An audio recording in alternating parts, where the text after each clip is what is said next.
Hello साथियों, welcome to planet 4। आप सभी को रामदेव का नमस्कार। भारत ने साफ कहा था कि पाकिस्तान को ताकत मत दो, लेकिन रूस ने इंजन देकर वही गलती कर डाली और अब JF-17 और डेंजर होगा। यह सीधा मैसेज है कि इंटरनेशनल रिश्तों में दोस्ती से ज्यादा फायदा देखा जाता है। रूस भारत का पुराना साथी है, लेकिन जब बिजनेस और रणनीति की बात आती है तो वह पाकिस्तान को ताकतवर बनाने से भी नहीं डरता। यह वही रियल पॉलिटिक्स है जिसमें भावनाओं की जगह सिर्फ हित चलते हैं। JF-17 ब्लॉक 3 सिर्फ एक हवाई जहाज नहीं, यह पाकिस्तान का सुपर कार्ड है। इसमें नई तकनीक, हेलमेट, डिस्प्ले, एडवांस रडार और लंबी दूरी की मिसाइलें हैं। इंजन मजबूत हो गया तो यह और खतरनाक हो गया। मतलब यह प्लेन अब हल्की फुल्की लड़ाइयों के लिए नहीं, बल्कि गंभीर और बड़े युद्ध की तैयारी के लिए बना है। भारत के लिए यह चेतावनी है कि पड़ोसी की हथियारशाला लगातार अपग्रेड हो रही है। भारत लंबे समय से कहता रहा है कि पाकिस्तान को डायरेक्ट पावर मत दो, लेकिन रूस ने वही कर दिया। इसका असर सिर्फ पाकिस्तान की वायुसेना पर नहीं पड़ेगा, बल्कि अंतर्राष्ट्रीय स्तर पर पाकिस्तान की छवि भी मजबूत होगी। अब वह इन लड़ाकू विमानों को दूसरों को बेचने की कोशिश करेगा और रूस से मिली ताकत उसका विज्ञापन बन जाएगी। यह भारत के लिए बहुत बड़ा झटका है। उधर पाकिस्तान कब्जाए कश्मीर में लोग सिर्फ आटे और बिजली के लिए सड़क पर नहीं उतरे, वे अपने सम्मान और हक की लड़ाई लड़ रहे हैं। 20 से ज्यादा पाकिस्तानी सैनिकों को बंधक बनाना, कंटेनरों को नदी में फेंकना, यह बताता है कि अब जनता डरने वाली नहीं है। सरकार इंटरनेट बंद कर रही है, मीडिया रोका जा रहा है, लेकिन जब भूख और बेइज्जती की आग भड़कती है तो बंदूक भी बेअसर हो जाती है। अब जरा ताइवान पर रूस चीन की चाल सुनिए। तो चीन सिर्फ बयान नहीं दे रहा, बल्कि असली प्रैक्टिस कर रहा है। खुफिया रिपोर्ट्स में रूस उसे टैंक, हथियार और ट्रेनिंग दे रहा है। पैराट्रूपर्स के जरिए हवाई हमले की तैयारी हो रही है। मतलब खेल यह है कि पहले हवाई सैनिक और टैंक उतारो, फिर बंदरगाह और एयरपोर्ट पकड़ लो और उसके बाद पूरी ताकत से कब्जा जमा लो। यह सीधा सीधा ताइवान को चारों तरफ से घेरने की तैयारी है। अमेरिका ने साफ कहा कि चीन हमला करने की रिहर्सल कर रहा है। 3 लेयर की तैयारी है, हवा, समंदर और साइबर। यानी युद्ध सिर्फ गोली से नहीं, बल्कि इंटरनेट, हैक और डेटा पर भी लड़ा जाएगा। यह पूरी दुनिया के लिए खतरे की घंटी है, क्योंकि साउथ चाइना सी से पूरी दुनिया का व्यापार गुजरता है। अगर यहां टकराव हुआ तो पूरी ग्लोबल इकोनॉमी हिल जाएगी। तो चलिए सभी खबरों को जानते हैं विस्तार से, आसान भाषा में। सबसे पहले सुनिए कि भारत की आपत्ति के बावजूद रूसी इंजन पाकिस्तान को कैसे मिल रहा। तो देखिए, बात साफ है कि रूस और पाकिस्तान के बीच जो ये इंजन वाला खेल चल रहा है, उसमें कूटनीति से ज्यादा रियल पॉलिटिक्स काम कर रही है।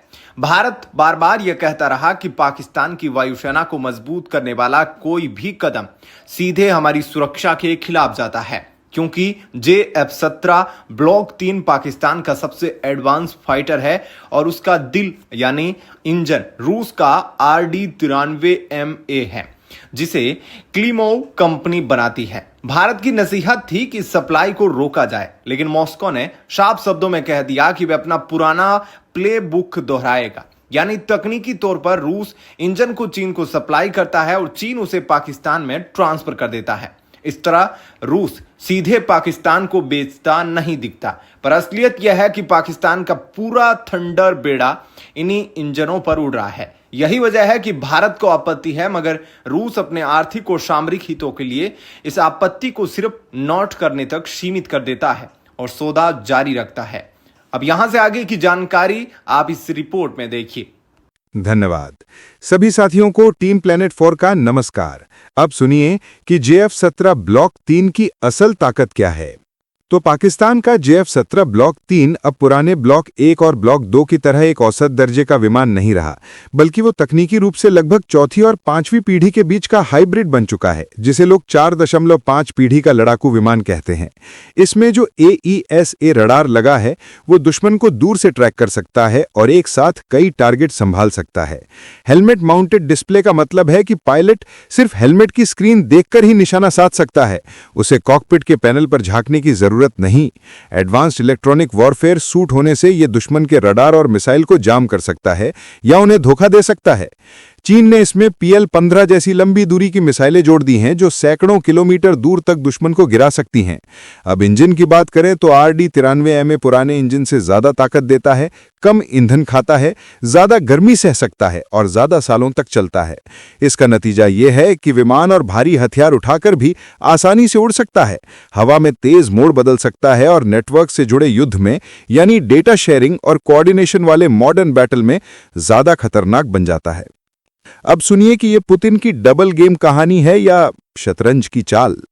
तो भारत मानता है कि रूस का पाकिस्तान को इंजन देना दक्षिण एशिया की सुरक्षा संतुलन के लिए खतरनाक है, क्योंकि पाकिस्तान की वायुसेना पूरी तरह JF-17 पर टिकी हुई है, जैसे हमारी वायुसेना का भरोसा सुखोई 30 MKI पर है। अब जब पाकिस्तान को हर बार नया और मजबूत इंजन मिलेगा तो उसके लड़ाकू विमानों की ऑपरेशनल उपलब्धता यानी हमेशा तैयार रहने की क्षमता बढ़ जाएगी, जिससे उसे युद्ध में बढ़त मिलेगी। इसके अलावा पाकिस्तान इस विमान को विदेशों में बेचने की कोशिश कर रहा है और अगर उसमें पावरफुल इंजन होगा तो उसे बाजार में और भी आकर्षक बनाया जा सकता है, यानी वो और देशों को भी बेच सकेगा। डिफेंस एक्सपर्ट मानते हैं कि जब ब्लॉक 3 विमान AWAS यानी एयरबॉर्न वार्निंग सिस्टम और डेटा लिंक यानी नेटवर्किंग सपोर्ट के साथ काम करता है तो उसकी ताकत कई गुना बढ़ जाती है और वो दुश्मन के लिए कहीं ज्यादा खतरनाक हो जाता है। भारत को इससे यही संदेश मिलता है कि हथियारों और इंजनों की सप्लाई चेन में भावनाओं की कोई जगह नहीं है, वहां सिर्फ आर्थिक और सामरिक हित ही तय करते हैं कि सौदा किसके साथ होगा। अब जरा भारत का जवाब, रणनीति और स्वदेशी संकल्प सुनिए। तो नई दिल्ली को अब सिर्फ गुस्सा करने या शिकायत करने से आगे बढ़कर अपनी रक्षा क्षमताओं को ठोस तरीके से मजबूत करना होगा। सबसे पहले अपने ही इंजन और सेंसर निर्माताओं का इकोसिस्टम तेज करना पड़ेगा, ताकि हम जो विमान और हथियार खाते हैं उनकी आत्मनिर्भर आपूर्ति हो सके। तेजस MK1 और तेजस MK2 जैसे घरेलू प्लेटफॉर्मों की कमी खामियों को जल्दी भरना होगा और नई इकाइयों को तेजी से सेवा में लाना होगा। साथ ही सुखोई 30 MKI जैसे मुख्य प्लेटफॉर्म्स के अपग्रेड की गति बढ़ानी होगी, ताकि वे समय के साथ मुकाबला कर सकें।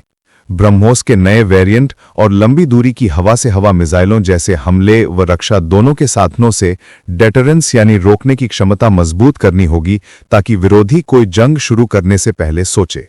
उसी समय रूस के साथ संवाद और रिश्ते बनाए रखने चाहिए, पर उस पर पूर्ण निर्भरता कम करनी होगी, जिससे एक तरफा दबाव या सप्लाई जोखिम ना रहे।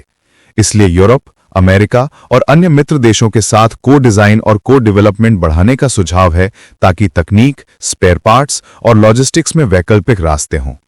और अंततः ये रणनीति ये संदेश देती है कि भारत आत्मविश्वास के साथ कहेगा, हम दबाव में नहीं झुकते और हम अपनी सुरक्षा तथा सम्मान की रक्षा के लिए हर जरूरी कदम उठाएंगे। यही नई भू रणनीति की धड़कन है। साथियों, आगे बढ़ने से पहले आप सभी को बता दूं कि अगर आप देश, दुनिया, डिफेंस और इकोनॉमी की 100 से ज्यादा खबरें एक साथ एक ही जगह पर एक ही समय पर फटाफट रोज देखना चाहते हैं, तो कृपया हमारे साथ जी चिल्स चैनल पर जुड़िए, जहां हम रोज शाम 9 बजे आपके लिए दुनिया की तमाम सारी खबरें एक साथ लेकर आते हैं। जी चिल्स चैनल का लिंक आपको नीचे डिस्क्रिप्शन या कमेंट बॉक्स में मिल जाएगा। अब जरा रूसी ब्लूप्रिंट की लीक फाइल में ताइवान पर चीन की एयरबॉर्न चाल सुनिए। तो रूस और चीन के बीच बहुत गहरी सैन्य साझेदारी बन रही है, खासकर ताइवान पर भविष्य में संभावित हमले को ध्यान में रखकर। ब्रिटिश थिंक टैंक रूसी के मुताबिक 800 पन्नों के लीक दस्तावेज बताते हैं कि शी जिनपिंग ने अपनी सेना PLA को आदेश दिया है कि 2027 तक ताइवान पर हमले की पूरी तैयारी हो जानी चाहिए। इसके लिए रूस चीन की मदद कर रहा है। समझौता 2023 में हुआ था, जिसके तहत पहले चीन के पैराट्रूपर्स रूस में जाकर सिमुलेटर और ट्रेनिंग इक्विपमेंट के जरिए अभ्यास करेंगे। फिर दोनों देशों की सेनाएं मिलकर चीन की जमीन पर संयुक्त अभ्यास करेंगी। इन ड्रिल्स में रूसी सैनिक चीनी पैराट्रूपर्स को सिखाएंगे कि कैसे लैंडिंग करनी है, फायर कंट्रोल संभालना है और युद्ध के दौरान मूवमेंट करना है। इसके अलावा चीन में एक टेक्नोलॉजी मेंटेनेंस सेंटर बनेगा, जहां भविष्य के हथियारों की देखभाल और निर्माण होगा। यानी साफ है कि रूस चीन को सिर्फ हथियार ही नहीं, बल्कि ताइवान पर हवाई हमले की पूरी रणनीति और तकनीक भी मुहैया करा रहा है। अब जरा एयरबॉर्न आर्मर और स्पेशल गियर का पैकेज सुनिए। तो चीन को जो प्लेटफॉर्म दिए जा रहे हैं, वे सिर्फ अलग अलग हथियार नहीं, बल्कि एक साथ मिलकर तेजी से जमीन पर कब्जा करने की क्षमता देते हैं। BMD-4M हल्के टैंक लगभग 37 यूनिट, जो 100 मिलीमीटर तोप और 30 मिलीमीटर ऑटोमेटिक गन के साथ हैं। वे हवाई उतराई के बाद सीधे एयरपोर्ट और बंदरगाहों के पास फोर्स बनाने में उपयोगी होंगे। स्प्रूट एसडीएम जैसा एंटी टैंक गन जो पानी पर भी काम कर सकता है, उसे एम्फीबियस ऑपरेशन में आगे भेजा जा सकता है। BTR-MDM रकुश्का जैसी airborne armoured personnel carrier unit सैनिकों को तेजी से तैनात और कॉम्बैट कंडीशन में सुरक्षित पहुंचाने का काम करेंगी। साथ में दिए जा रहे ऑब्जर्वेशन व्हीकल और कमांड सिस्टम जब चीन की कम्युनिकेशन और कंट्रोल टेक्नोलॉजी से जुड़ेंगे तो यह सब नेटवर्क के जरिए एक दूसरे के साथ रियल टाइम में काम करेंगे। रणनीति स्पष्ट है कि पहले हवाई उतराई से एयरपोर्ट या पोर्ट पर पकड़ बनाकर एक कॉरिडोर खोलो और फिर मेन फोर्स और भारी हथियारों को भीतर भेजो ताकि विरोधी का सामना न कर पाएं। ऊपर से साउथ चाइना सी के कुछ द्वीपों पर तैनात बम्बरशक अगर हाइपरसोनिक या न्यूक्लियर हथियार ले जाने लायक हो जाएं तो यह संकट के स्तर को बहुत ऊपर ले जाता है, क्योंकि छिटपुट एडवांस्ड आक्रमण से सीधे बड़े पैमाने पर नियंत्रित कब्जे और तेज रूप से परिस्थितियों को बदलने की क्षमता बन जाती है। नतीजा ये कि लक्षित क्षेत्र के लिए रक्षात्मक व्यवस्था, त्वरित चेतावनी प्रणाली और समुद्री तथा हवाई आधारों की सुरक्षा को बहुत मजबूत करना होगा, वरना छिटपुट आक्रमणों से व्यापक सैन्य और राजनीतिक परिणाम उभर सकते हैं। अब सुनिए इंडो पैसिफिक में वॉर गेम्स और दुनिया के लिए वेकअप कॉल। तो अमेरिका दुनिया को चेतावनी दे रहा है कि चीन सिर्फ बयानबाजी नहीं कर रहा, बल्कि असल में ताइवान और आसपास के इलाकों पर हमले की प्रैक्टिस कर रहा है। और ये सिर्फ ताइवान की समस्या नहीं, बल्कि पूरी दुनिया के लिए खतरे की घंटी है। चीन अपनी तैयारियां 3 स्तरों पर कर रहा है। पहला, एयरबॉर्न यानी पैराट्रूपर्स और हवाई टैंक उतारकर जमीन पर तेजी से कब्जा जमाने की क्षमता। दूसरा, समुद्री यानी नौसेना के जरिए स्ट्रेट्स और आइलैंड्स पर नियंत्रण बनाना। और तीसरा, साइबर यानी दुश्मन के कम्युनिकेशन और नेटवर्क को जाम करके उसकी ताकत को पंगु करना। रूस और चीन की साझेदारी इसे और गंभीर बना देती है, क्योंकि रूस अपने यूक्रेन युद्ध का ताज़ा अनुभव चीन के साथ साझा कर रहा है ताकि वही रणनीतियां ताइवान या इंडो पैसिफिक में दोहराई जा सकें। इसी बीच साउथ चाइना सी में चीन ने स्कारबोरो शोयल के पास अपनी कॉम्बैट रेडीनेस पेट्रोल शुरू कर दी है, जिससे फिलीपींस के साथ तनाव बढ़ गया है। और ये जगह संवेदनशील इसलिए है क्योंकि दुनिया के कुल समुद्री व्यापार का 60% से ज्यादा हिस्सा इसी रास्ते से गुजरता है। अगर यहां जरा भी सैन्य टकराव हुआ तो उसकी लहर पूरी वैश्विक अर्थव्यवस्था को हिला सकती है, सप्लाई चेन टूट सकती है और ऊर्जा से लेकर रोजमर्रा की जरूरी चीजों तक सबकी कीमतें आसमान छू सकती हैं। अब जरा भारत के लिए सिग्नल, सतर्कता, शक्ति और साझेदारी समझिए। तो ये नया सैन्य गठजोड़ एरिया डिनायल यानी इलाके को दुश्मन से वंचित करने और क्विक सीजर यानी तेज और निर्णायक कब्जे की रणनीति की ओर इशारा करता है। इसलिए भारत को एक ही समय में कई बातें मजबूत करनी होंगी ताकि वो सुरक्षित रह सके। सबसे पहले मल्टी अलाइनमेंट की नीतियों को कायम रखते हुए दोस्त देशों के साथ रणनीतिक रिश्ते बढ़ाने होंगे ताकि किसी एक देश पर निर्भरता कम रहे। समुद्री डोमेन अवेयरनेस यानी समुद्री इलाकों की 24 घंटे निगरानी तेज करनी होगी ताकि छोटे से छोटे मूवमेंट का भी पता चल सके। एयरबॉर्न रैपिड रिस्पांस तंत्र तैयार करना होगा ताकि पैराट्रूपर या एयरलिफ्ट वाली अचानक घटनाओं का तुरंत जवाब दिया जा सके। साइबर रेजिलियंस यानी डिजिटल नेटवर्क और कम्युनिकेशन की सुरक्षा इतनी मजबूत करनी होगी कि साइबर हमले से सेना और नागरिक ढांचे नहीं लड़खड़ाएं। क्वाड और अन्य साझेदारों के साथ इंटरऑपरेबिलिटी ड्रिल तेज करनी होगी ताकि जहाज, विमान और कमांड नेटवर्क आपस में बिना रुकावट के काम कर सके। पूर्वी समुद्रों और सागर मार्गों पर लगातार निगरानी रखना होगी। स्वदेशी सेंसर और लंबी दूरी की मिसाइल क्षमताएं बढ़ानी होंगी ताकि दूरी से ही प्रभावी रोकथाम हो सके। और अंततः जॉइंट कमांड नेटवर्क का अपग्रेड करना होगा ताकि नौसेना, वायुसेना और थल सेना के संचालन एक साथ समन्वित और तेजी से हो सकें। संदेश साफ है, एशिया की शतरंज में जो सक्रिय, तेज और समन्वित रहेगा वही सुरक्षित रहेगा। अब सुनिए कि कैसे पीओके जल रहा है और कैसे बंधक बने 25 पाकिस्तानी सैनिक। तो ये हालात कुल मिलाकर इसलिए बन रहे हैं क्योंकि सामान्य लोगों की रोजमर्रा की जरूरतों पर सीधा असर पड़ा है। सब्सिडी कट गई है और महंगाई ने रोटी, बिजली और रोजमर्रा की चीजें महंगी कर दी हैं। तब जनता का गुस्सा उबलकर सड़कों पर उतर आया है। प्रदर्शन आरंभ में नारेबाजी और मार्च से बढ़कर बड़े पैमाने पर सड़कें और पुल अवरुद्ध करने, कंटेनर नदी में फेंकने और नीलम वैली में रास्तों पर पत्थर हटाने जैसे सक्रिय नागरिक अवरुद्ध रणनीतियों में बदल गया। लोगों ने घायल साथियों को कंधों पर उठाकर अस्पताल तक पहुंचाया और शहरों में शटर डाउन कर दिए गए। भीड़ ने सुरक्षा बलों को 25 जवानों को बंधक बनाकर आगे रखा ताकि बल सीधे कार्रवाई न कर सकें। इस तरह मानव ढाल बनाकर उन्होंने सेना और पुलिस की हरकतें सीमित कर दीं। घटना के दौरान निहत्थों पर फायरिंग की खबरें आईं, जिससे 4 दिनों में कुल 10 लोग मरे और 100 से अधिक घायल हुए। और इसी तनाव के बीच इंटरनेट बंद किया गया, बाहरी पत्रकारों की एंट्री रोकी गई और लोकल रिपोर्टरों को न्यूट्रल कवरेज से रोका जा रहा है, जिससे सूचना पर अंकुश लग गया और झूठी अफवाहें तेजी से फैलने का खतरा बढ़ गया। इन सब का नतीजा ये है कि कानून व्यवस्था और मानवीय स्थिति दोनों ही बहुत नाजुक हो गई हैं।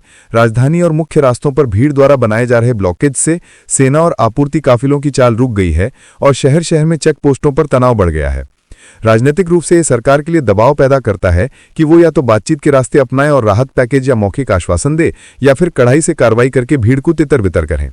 दोनों रास्तों के अपने जोखिम हैं, क्योंकि कड़ाई से कार्रवाई में और मौतें और बढ़ सकती हैं और बातचीत लंबी खींचने पर विरोध और बढ़ सकता है।